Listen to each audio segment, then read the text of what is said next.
Bonjour tout le monde et bienvenue dans le briefing des marchés du jeudi 6 janvier 2022. Avant de débuter, je vous laisse prendre connaissance de l'avertissement légal sur les risques.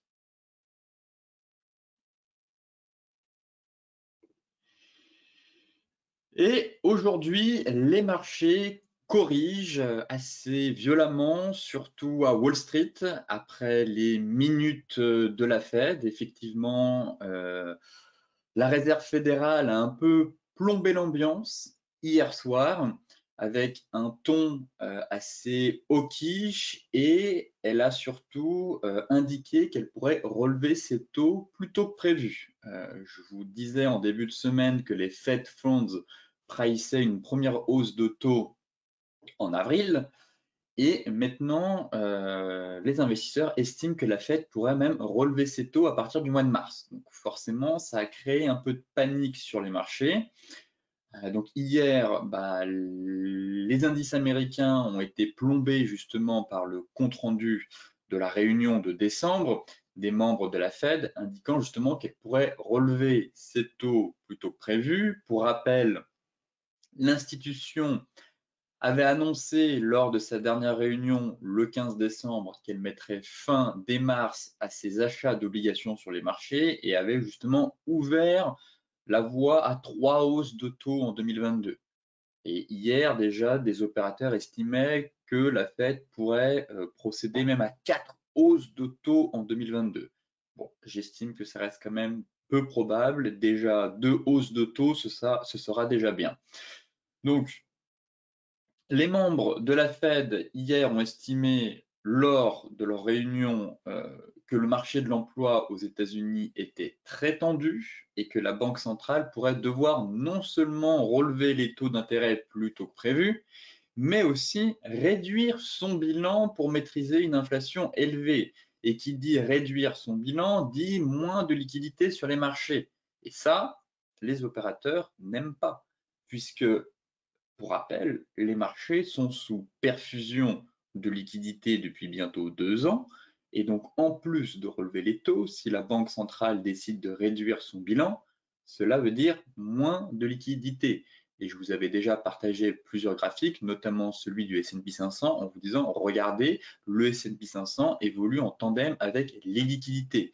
Donc forcément, un marché sous perfusion depuis bientôt plus de 2 ans, et si on retire la seringue de liquidité, eh bien, ça pourrait créer un accident sur l'ensemble des indices. En parallèle, les membres de la Fed ont décidé d'accélérer la fin des mesures de soutien déployées par la Banque centrale pour compenser justement l'impact de la crise sanitaire du coronavirus. Et forcément, les valeurs technologiques, encore une fois, ont été particulièrement pénalisées puisque généralement, enfin là actuellement, c'est surtout le segment technologique du S&P 500 qui a signé la plus forte baisse de l'indice.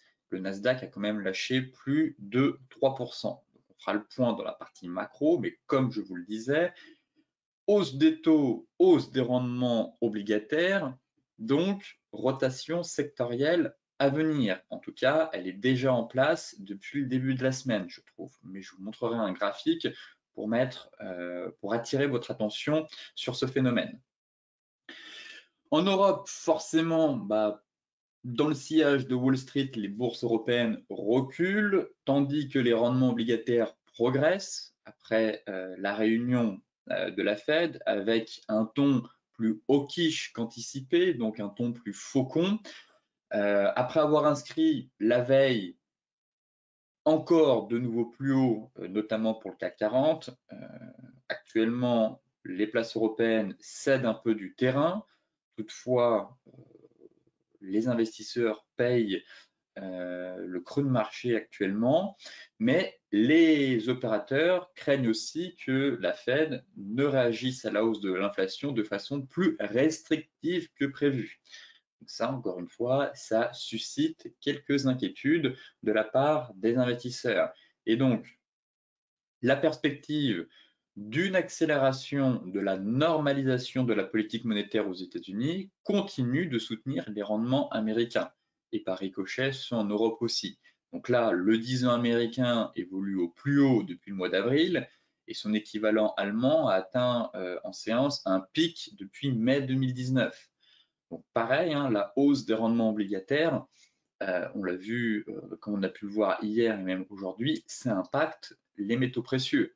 Donc derrière, petit plongeon de l'argent métal et net repli du cours de l'or. Enfin, sur cette séance, les investisseurs surveilleront par ailleurs la première estimation de l'inflation en Allemagne à 14 heures et aux États-Unis, suivie des inscriptions hebdomadaires au chômage et de l'indice ISM d'activité dans les services. Côté macro, donc justement, un thème clé à retenir cette année qui risque de se dessiner peu à peu, qui est en train de prendre forme justement, c'est la rotation sectorielle.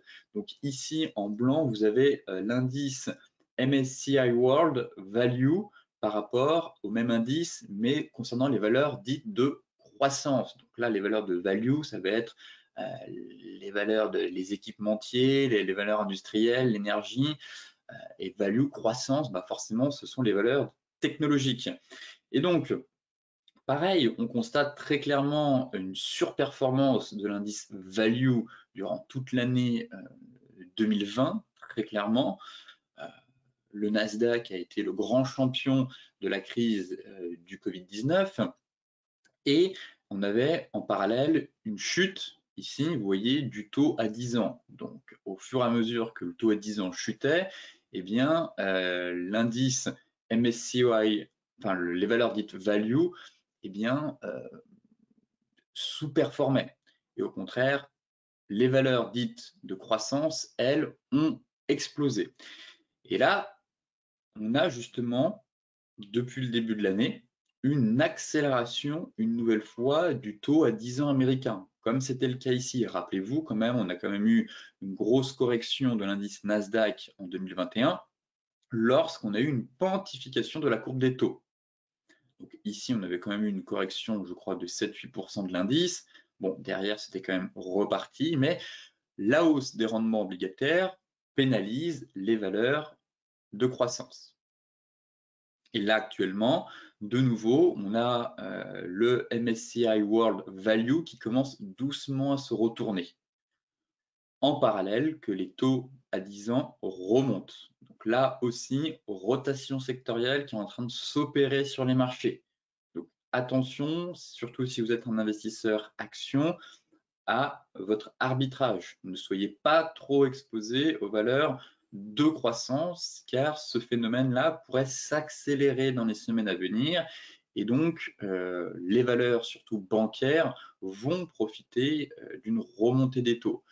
Et en parallèle, une remontée des taux trop importante pourrait aussi, une nouvelle fois, plomber l'argent métal et le cours de l'or. Donc, un graphique vraiment très pertinent. On remarque très clairement l'évolution et le ratio qu'on a des valeurs value par rapport aux croissances en fonction de l'évolution à 10 ans. Et je trouve que ce graphique est assez parlant. Et comme je vous le disais, l'année 2022, avec plusieurs, enfin, du moins sera accompagnée de plusieurs hausses de taux normalement, et la hausse de taux devrait favoriser une nouvelle fois les valeurs value, notamment les valeurs bancaires. Et je pense que 2022 ne sera pas l'année du Nasdaq. Au contraire, on pourra avoir une grosse année de range, mais une année plus compliquée en tout cas pour les valeurs technologiques. Et pour appuyer une nouvelle fois ce que je viens de vous dire, je vous avais présenté ce graphique il y a de ça maintenant quelques semaines, il me semble début décembre. Je vous disais surtout qu'en bourse, on a un proverbe qui dit que l'histoire ne se répète pas, mais parfois elle rime. Et ici, on a le fonds ARK Innovation de Cathie Wood, une célèbre investisseuse qui investit essentiellement sur les valeurs de croissance. Et très clairement, son fonds continue de suivre en fait le crash des dot-com du Nasdaq durant la période de 1993 à 2003.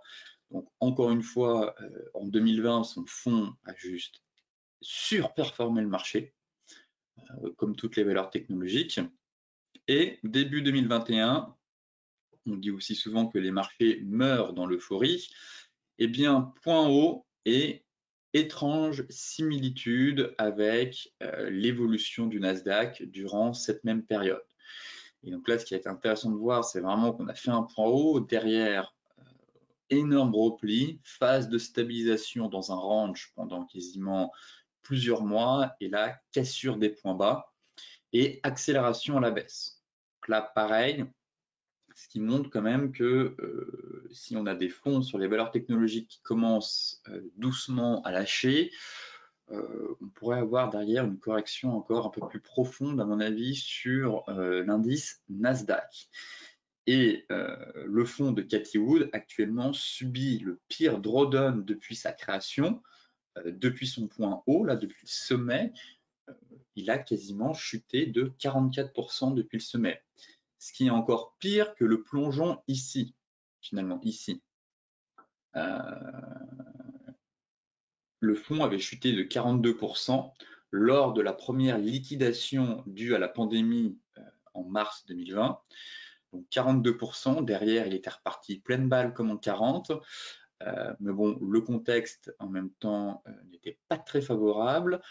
Mais ici, on a quand même un drawdown de 44%. Donc là, ça commence vraiment à devenir assez impressionnant. Le fonds, justement, entre dans l'histoire même. Et quand je vois la dynamique et l'évolution et les similitudes avec l'évolution du Nasdaq par rapport à 2000, effectivement, et vu le contexte en parallèle économique avec les remontées des taux, je me dis que le fonds de Cathie Wood pourrait continuer encore cette dégringolade, que le Nasdaq pourrait lui aussi être pénalisé justement par le contexte économique et le ton assez hawkish qu'est en train d'adopter la Fed en ce début d'année. Côté graphique, alors, concernant le CAC 40, finalement, on a un repli assez sain, légitime. Est-ce qu'on va aller chercher ce gap-là tout de suite maintenant? J'en suis pas si sûr, pour tout vous dire. Le CAC avait quand même besoin de respirer.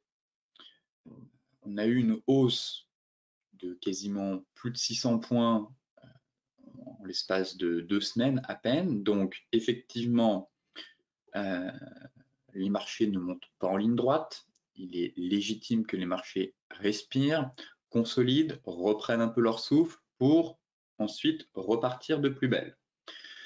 Maintenant, on est quand même sur une tendance qui reste haussière, soutenue toujours par des gros indicateurs, et on n'a pas cassé un creux de marché. Car pour l'heure, je suis plutôt neutre. J'estime qu'on se fait une frayeur sur le CAC 40, mais je ne suis pas certain qu'on vienne dans l'immédiat combler ce gap. En tout cas, j'attends encore de voir la réaction des US cet après-midi, mais pour l'heure, on a ce qu'on appelle un gros repli de marché.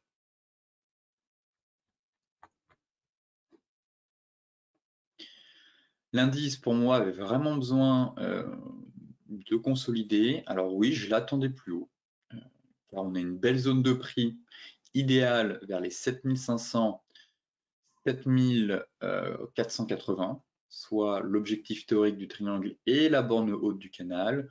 Pour l'instant, rien d'alarmant. On est toujours soutenu par la moyenne mobile 50 horaire. Donc là, ce qui va m'intéresser maintenant, c'est de surveiller une cassure Tenkan-Kijun. Alors peut-être, si on bloque, on pourrait faire effectivement une correction en A, B, C. Dans ce cas-là, on viendrait combler ce gap. Et à l'inverse, si finalement j'ai une petite bougie flux ici qui me fait une cassure Tenkan-Kijun, eh bien je repasserai haussier pour aller chercher le comblement du gap et derrière mon objectif final à 7500. En tout cas, pour l'instant, on balle au centre. Deux scénarios que je vais surveiller. Là, vendre maintenant, je suis pas convaincu sur ce niveau. Je vais quand même scruter l'ouverture US et voir comment réagissent les investisseurs américains. Mais effectivement, deux scénarios, la correction en A, B, C. Dans ce cas-là, retour sur le plus bas. Ou au contraire, on s'est juste fait une frayeur. Le marché avait besoin de souffler. On repart. Objectif 7315 et 7500. Si je vais sur le CAC, le futur,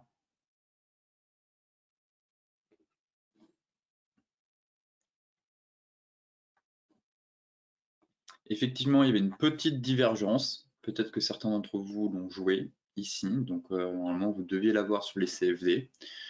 Je ne l'avais pas noté pour ma part dans l'immédiat. J'avais surtout noté celle sur le DAX que j'évoquais avec vous hier. Donc là, effectivement, on a eu une belle divergence. Ça a corrigé. Je me dis qu'on est peut-être dans un canal haussier et qu'on est venu chercher la borne basse, en fait. Vous voyez? Qu'on est venu chercher la borne basse, et donc oui, si on enfonce la borne basse, objectif, aller chercher le gap annuel. Mais tant que ça tient, je verrai bien le CAC continuer son ascension en direction des 7500 points. Concernant le DAX, justement, la divergence a fonctionné, celle-ci, mais pareil, on a rebondi sur un beau niveau de support. Je vous disais d'attendre au moins une bougie horaire, un break baissier horaire en 15 minutes ou en horaire.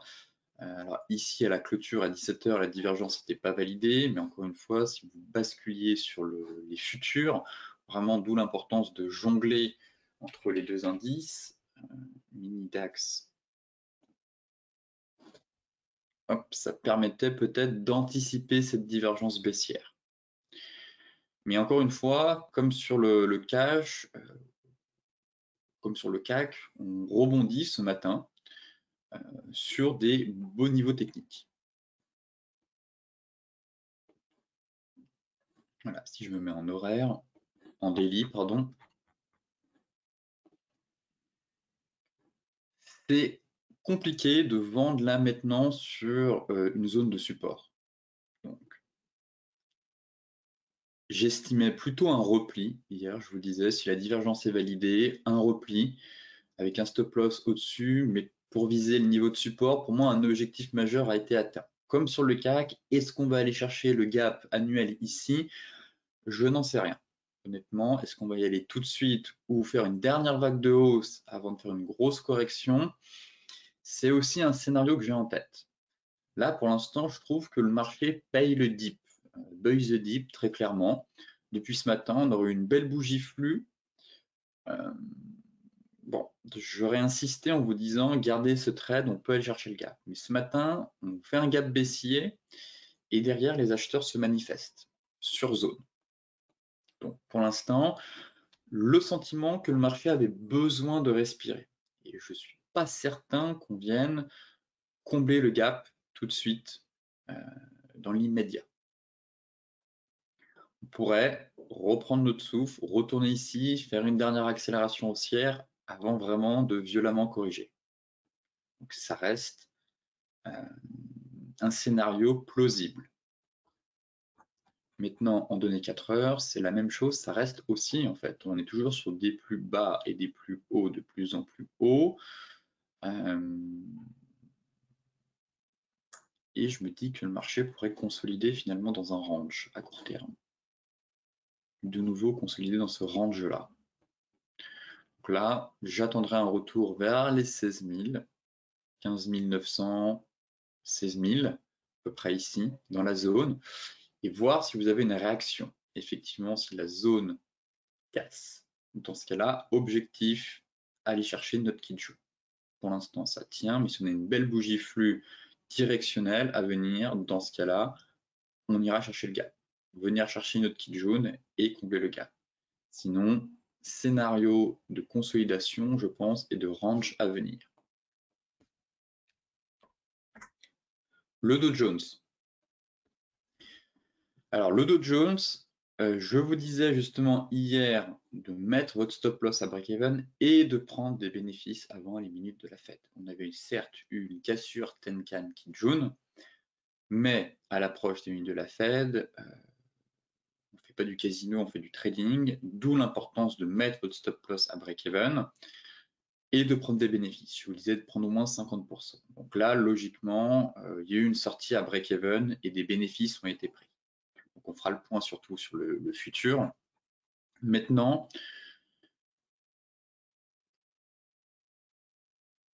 sur le Dow Jones, il y a un élément qui me dérange, c'est cette bougie, enfin la structure qui est là.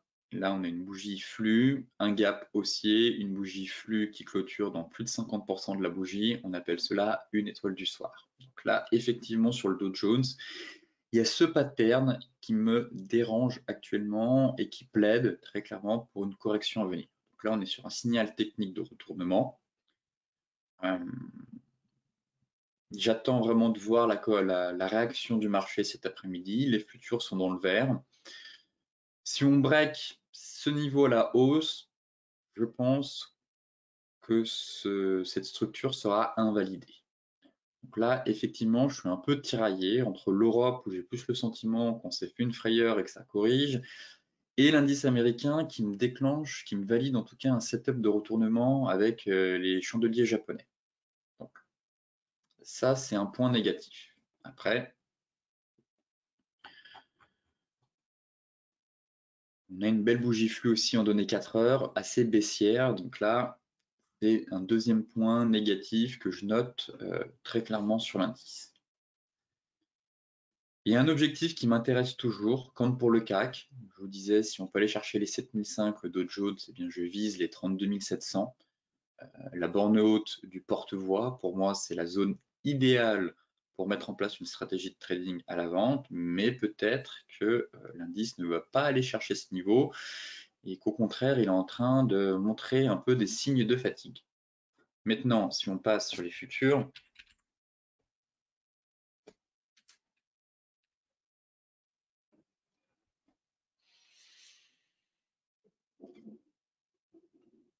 on est dans le vert. On prend de la hauteur, on est sous résistance. Donc là, comme je vous le disais, cassure Tenkan Kijun ici, je vous disais de prendre des bénéfices, donc normalement avec cette bougie-là, stopper à break-even. Voilà. Maintenant, on peut toujours surveiller la deuxième cassure Tenkan Kijun à venir. Dans ce cas-là, je pense qu'elle invaliderait notre étoile du soir sur le cash. Car effectivement, on aurait un signal technique haussier et en parallèle, on repasserait au-dessus de la résistance des précédents plus hauts. Donc là, sur le cash, actuellement, on est juste en dessous. On risque d'ouvrir sous le niveau de résistance. Mais si au cours de la séance, en données 4 heures, on break ce niveau et qu'on fait une nouvelle cassure Tenkan Kijun, eh bien, je repasserai acheteur pour aller chercher 37 200, 37 115. Voilà la stratégie sur le Dow Jones actuellement. Mais effectivement, ici, on n'a pas vraiment une étoile du soir, vu qu'on avait fait un gap à la baisse, on est soutenu par notre Tenkan, on est sur un gros pullback un peu agressif. Vraiment, la séance de cet après-midi va être déterminante, je trouve, et va nous donner un peu plus d'indications et de visibilité sur la direction à venir des prix. Si on clôture vraiment encore sous support, sous la résistance, pardon,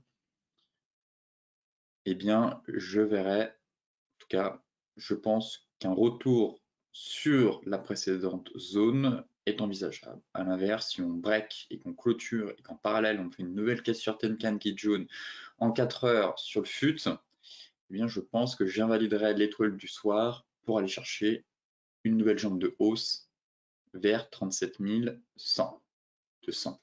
Voilà ma vision sur les indices. L'euro-dollar, bon, forcément, les taux remontent, l'euro-dollar cède du terrain, mais il se passe toujours rien. La stratégie, elle, n'a pas changé. De nouveau des ventes vers les 1,14, 1,1370, 1,14.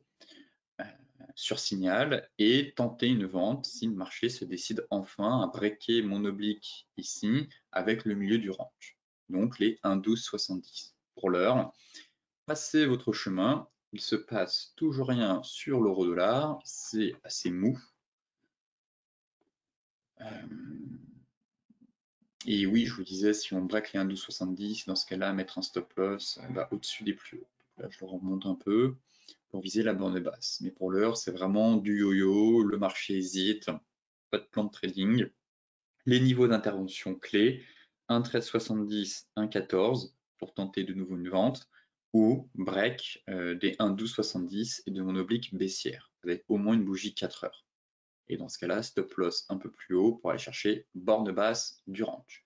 Voilà le plan sur l'euro-dollar. Mais malheureusement, depuis le début de la semaine, on a de faibles amplitudes sur cette paire. Le GBP USD, j'espère que vous avez TP sur cette paire. L'objectif a été atteint.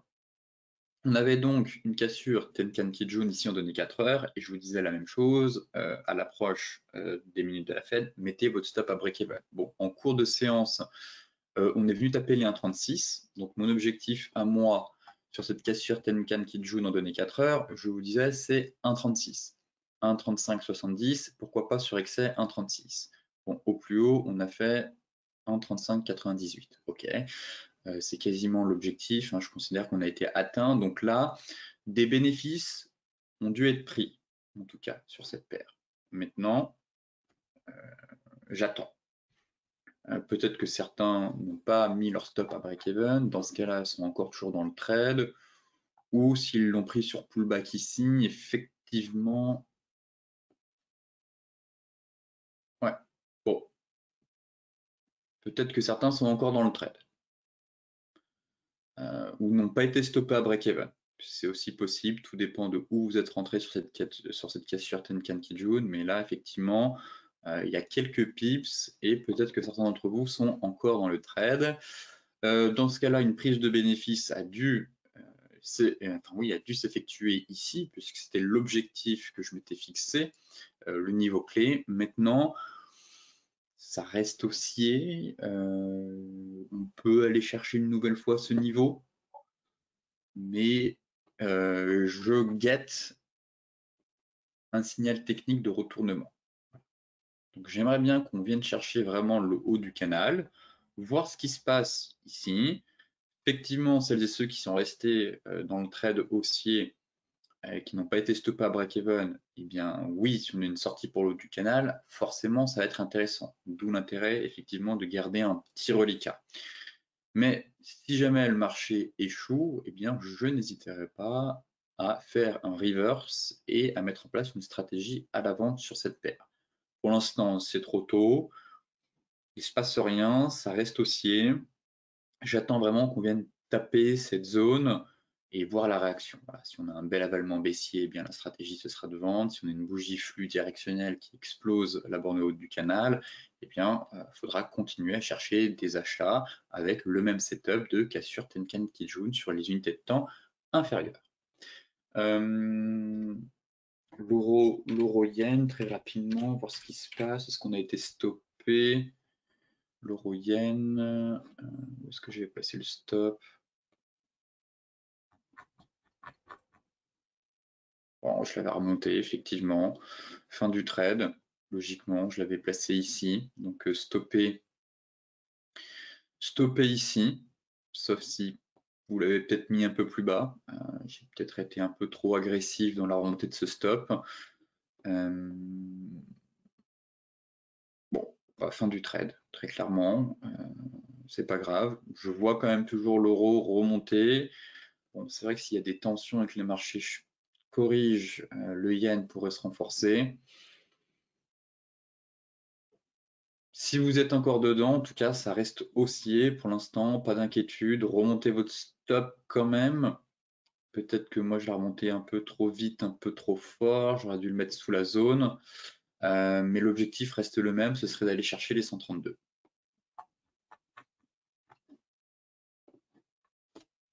Voilà, pour moi, on n'a pas de bougie de retournement. On s'est fait une frayeur. Je trouve que la dynamique est belle et J'aimerais qu'on vienne chercher cette zone-là, en fait, les 132. Bon, à vous de voir. Si vous avez remonté votre stop un peu trop, eh bien, fin du trade. J'arrête de faire le suivi. Et sinon, vous connaissez la stratégie qui est d'aller chercher le plus loin possible, du monde, d'aller chercher les 132 à peu près. 131,90. L'AUD-USD, on avait mis en place un plan ce début de semaine avec deux scénarios, le scénario bon père de famille et le scénario trader agressif.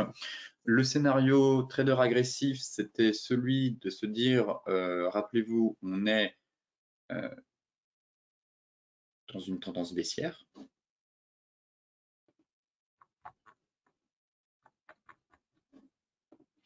On est dans une tendance baissière, donc plutôt chercher des ventes. On a eu un beau rebond ici sur le niveau des 50% de la dernière vague de baisse et lundi, on avait eu un magnifique avalement baissier. Donc je vous disais derrière, soit en stratégie agressive d'attendre un rebond, vendre, placer le stop loss au-dessus vers les 0,73 par ici. De viser en TP1 71,25 et en TP2 70,36. Donc là, c'était la stratégie agressive, et la stratégie bon père de famille, plutôt attendre la cassure du biseau. Étant donné qu'on évoluait dans un biseau ascendant, donc attendre la cassure pour vendre et aller chercher en TP1, TP2. Donc là, peut-être que certains auront remarqué qu'on a validé un double creux, un double top, pardon, juste ici. Donc, on s'est de nouveau fait peut-être une petite frayeur, mais le marché a remonté entre temps. Je vous disais effectivement que si on pouvait peut-être revendre le pullback sur cette zone, bon, le marché a remonté, mais ça a bien tenu globalement. Et ici, voilà, on est venu faire un double sommet. Donc, sortie du biseau, validation du double sommet, on est en train de faire le pullback. Pour moi, c'est baissier. Tout simplement, j'ai trop d'éléments techniques baissiers sur cette paire. Et donc, en TP1, ce serait d'aller chercher voilà, les 0,71 et en TP2, 0,7030. 0,71. Les 0,71, ça correspond. Ouais, c'est un peu plus bas. Bon. En tout cas, mise à BE du stop par ici, vers les 0,7125. Là, il faudra mettre le stop à BE. L'objectif théorique, c'est 0,71, mais on a un gros niveau à passer, ici, là. Plaquette jaune et les 23,6, c'est un niveau qui a été travaillé. Vous voyez qu'on a le spike ici. Donc pour moi, peut-être une prise de bénéfice avant, vers les 0,7125, plaquette jaune par ici. Mise à BE du stop loss ensuite. Tout dépend de où vous êtes rentré, soit sur l'avalement avec le pullback, soit la cassure du biseau par ici, mais ça me paraît pas mal. Et derrière, si on break ce niveau, là par contre, direction 0,7030. Voilà. Donc, ça fait quand même un beau trade avec un beau ratio. Donc voici les plans du jour sur le Forex. Maintenant, les métaux précieux, le gold. Bon, le gold fait rien. Encore une fois, on a échoué sur les 1830 hier. Une nouvelle fois, les 1830 derrière, boum. Le dollar s'est un peu renforcé, les taux ont grimpé, forcément, encore une fois, comme je vous le disais dans l'introduction, la hausse des taux à 10 ans pénalise le métal jaune. Donc, rien à faire. Honnêtement, c'est vraiment les portes de saloon sur cet actif, je trouve. On a énormément de faux signaux. J'avais mis ce canal haussier. On est en train de le breaker par le bas. Et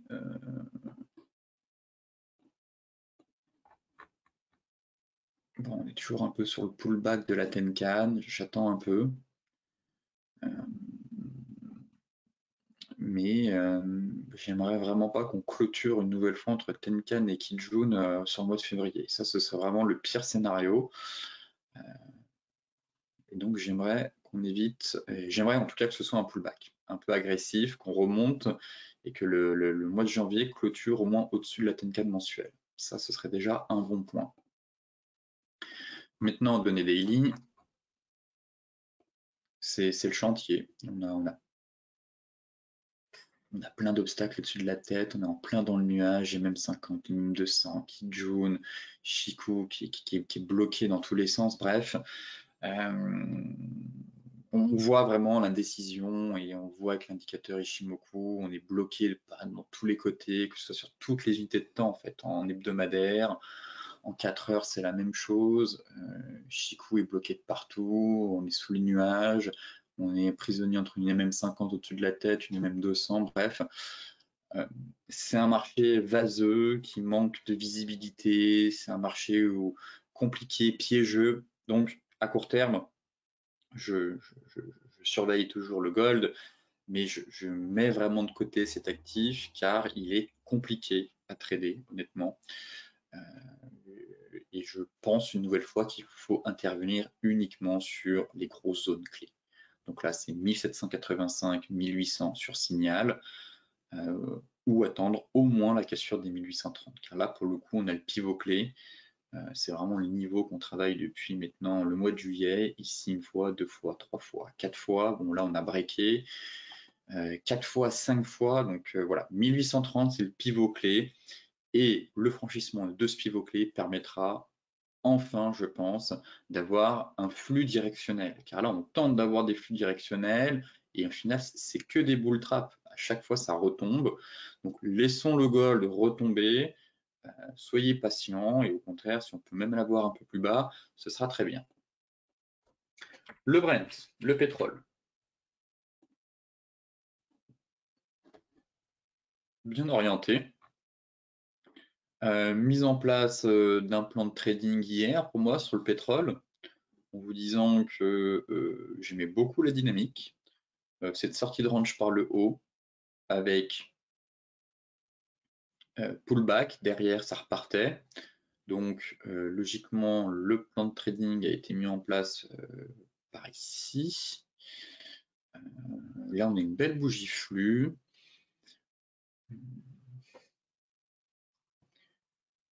Est-ce qu'on met tout de suite le stop loss à break-even? Tout dépend de votre entrée en fait. C'est peut-être un peu tôt, mais là, ça se présente bien quand même. J'aime beaucoup la dynamique, j'aime beaucoup la bougie, on a pulvérisé la zone. Bon, l'objectif, c'est les 85-50. Hein. Là, ce serait le TP pour moi, aller chercher sur, sur le Brent. Est-ce qu'on remonte le stop? Je pense qu'il faut. J'avais mis 2 stops en plus. Le stop, encore une fois, bon père de famille sous les plus bas et le stop plutôt agressif au milieu du range. Bon, ceux qui ont mis leur stop loss là, remontez votre stop au moins ici. Et le break-even, c'est peut-être encore un peu tôt. Ah, c'est pas facile. J'aime bien en fait, c'est le break ici des précédents plus hauts. Voilà pourquoi j'ai envie de mettre le stop à break-even. Parce qu'on a eu une belle bougie et qu'on a breaké l'ancien niveau ici. Donc là, effectivement, j'ai envie de mettre le stop à break-even pour cette condition-là.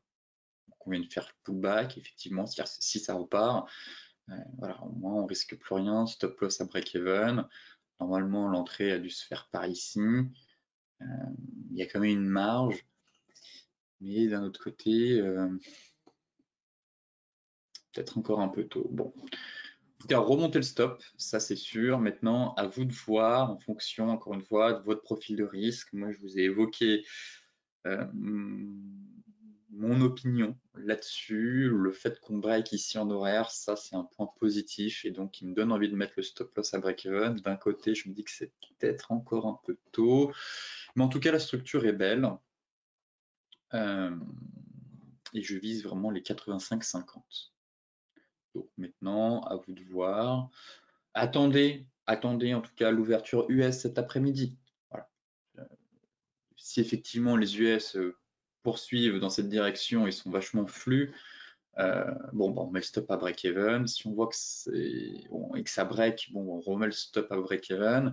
Si on voit que ça patine un peu, bon, on attend encore un peu. Mais au moins là, remonter le stop sous les plus bas d'ici. Là, on est au-dessus de la zone maintenant, très clairement. Donc, on diminue notre risque. Voilà, si on se fait stopper, c'est pas grave, mais au moins on diminue le risque et on diminue surtout notre perte de 50%. Alors là, j'ai au moins remonté le stop par rapport au prix d'entrée de 50%. Donc un peu tôt. Et puis après, on remontera le stop à break-even et puis on essaiera de financer ce stop loss, ou du moins prendre des bénéfices. Ou sinon, très clairement, vous laissez votre stop loss là, vous prenez des bénéfices maintenant et ça finance votre stop loss. Ça, c'est une stratégie aussi intéressante. Voilà, normalement, il y a des petits gains qui ont dû être faits. Très bien, couper une partie de la position, ça finance le stop loss et on le laisse ici. Ça, c'est une stratégie plutôt intéressante, je trouve. Le light, bon, c'est la même chose, mais en retard. Mais là, on est en train de passer la zone mensuelle. Donc ça aussi, ça me plaît beaucoup. Le plan de trading était plutôt sur le Brent, qui lui était précurseur, je trouvais. Là, on était sur une zone mensuelle et, comme je vous le disais, la zone mensuelle, il faut attendre la cassure hebdomadaire, normalement. Bon, normalement, c'est mensuel, mais il faut attendre la cassure hebdomadaire. Donc là, on est en train de la percer en daily, mais pour moi, le plan de trading est sur le Brent. Néanmoins, comme je vous le disais, le Brent ne va pas faire cavalier seul. S'il grimpe, forcément, le WTI va suivre lui aussi. Mais là, bon point pour le light qui est en train de percer sa zone mensuelle. Donc pareil, sortie de range, pullback, bougie 4 heures flux directionnel. C'est parfait. Objectif 80-82. Mais focus plus sur le Brent. Les crypto-monnaies. Donc là, c'est clairement la débandade. Je vous disais que j'étais pas très confiant à cause des unités de temps mensuelles, notamment la divergence qui s'est validée. Et là, honnêtement, ça pue. On va pas se mentir. Ça se dégrade. La configuration technique se dégrade. On avait posé des alertes sur les niveaux clés. Les 44 000, 44 000, 45 000, et là on est en train de faire une percée. Donc, la logique voudrait que le BTC retrace 50% de la dernière vague de hausse, et donc 50% de cette dernière vague-là. Donc, objectif 50%, et par miracle, mais ça c'est normal, ça tombe sur le plat qui joue mensuel. Donc, qui représente justement le niveau de 50% de Fibonacci. Donc, un objectif vers les 36 400. En tout cas, c'est ce que suggère l'analyse technique et le setup de divergence.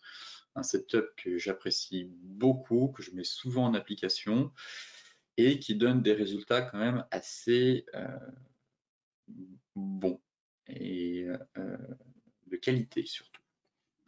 Effectivement, j'ai beau basculer sur toutes les unités de temps, même en hebdomadaire, on va pas se mentir, c'est pas bon du tout. Donc si la clôture hebdomadaire, j'attends quand même la clôture hebdomadaire, mais pas de précipitation sur le BTC. Je pense qu'on peut aller chercher très facilement les 36 000 et même retourner sur les 30 000. Au final, range. Une énorme année de range peut-être à venir sur le BTC. Voilà. Et ça, c'est un scénario envisageable. Donc l'objectif serait d'aller chercher les 36 000 et en cas de break, retour sur la borne basse du range. Et une année de range, et en cas de cassure, effectivement, on pourra le chercher bien plus haut derrière. Donc voilà un scénario qui est en train de se dessiner doucement, mais l'hypothèse d'aller chercher les 36 000 se renforce. Et là, effectivement, on donnait, c'est pas bon du tout, on donnait des lignes, voilà, on espérait vraiment que ça se stabilisait dans un range, stabilisation, cassure par le bas du range.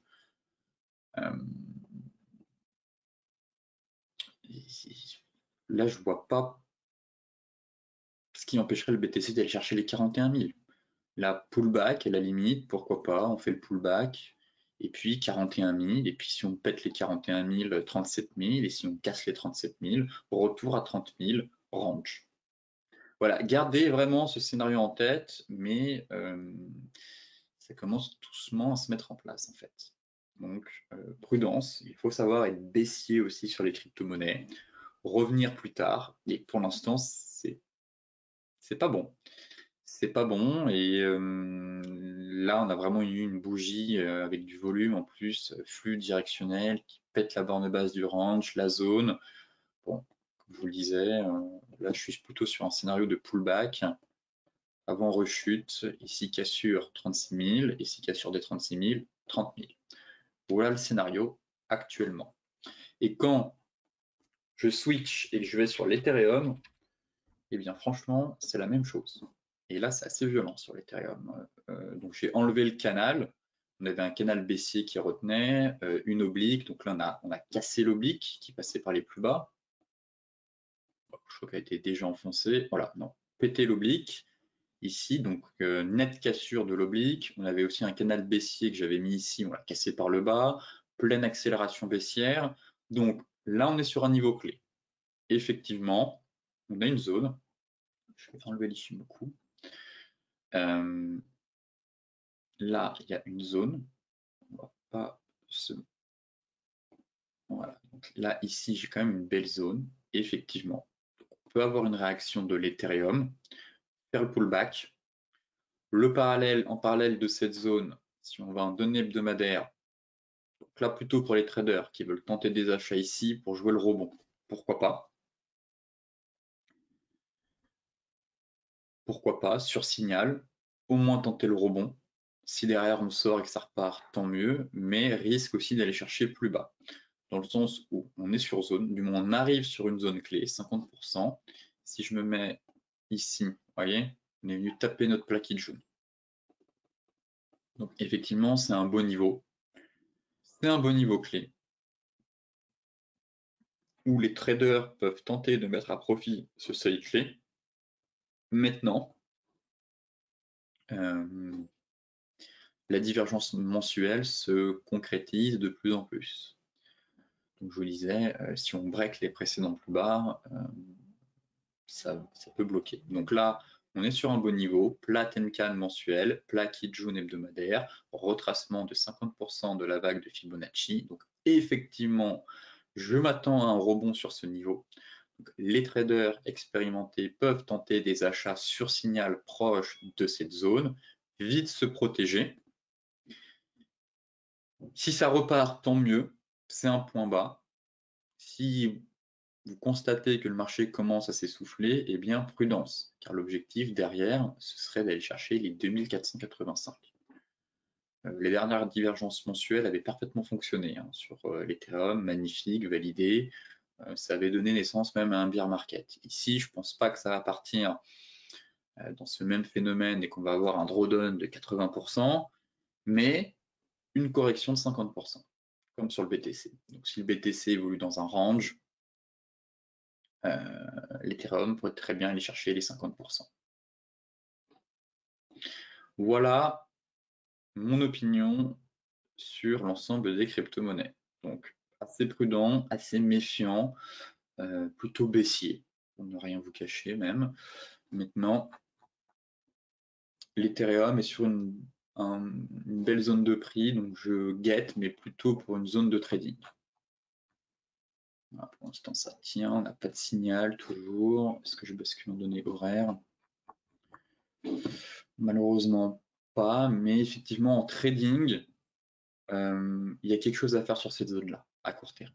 Vraiment, au moins tenter le rebond pour que ça reparte. Enfin, du moins, le rebond technique à jouer sur cette zone-là.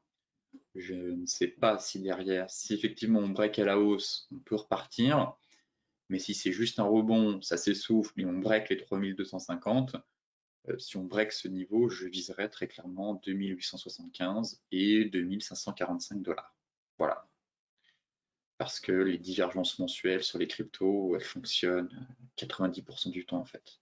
Je crois que j'ai jamais vu une divergence mensuelle dysfonctionner. Surtout avec un avalement baissier. Ce sont vraiment des signaux très très puissants. Et donc à ne pas... faut vraiment pas avoir des œillères et accepter que les cryptos peuvent encore chuter un peu plus. Il faut savoir être baissier quand il faut être baissier et haussier quand c'est haussier. Et pour l'instant, c'est baissier sur le Bitcoin en tout cas. Et on a eu une forte dégradation ici.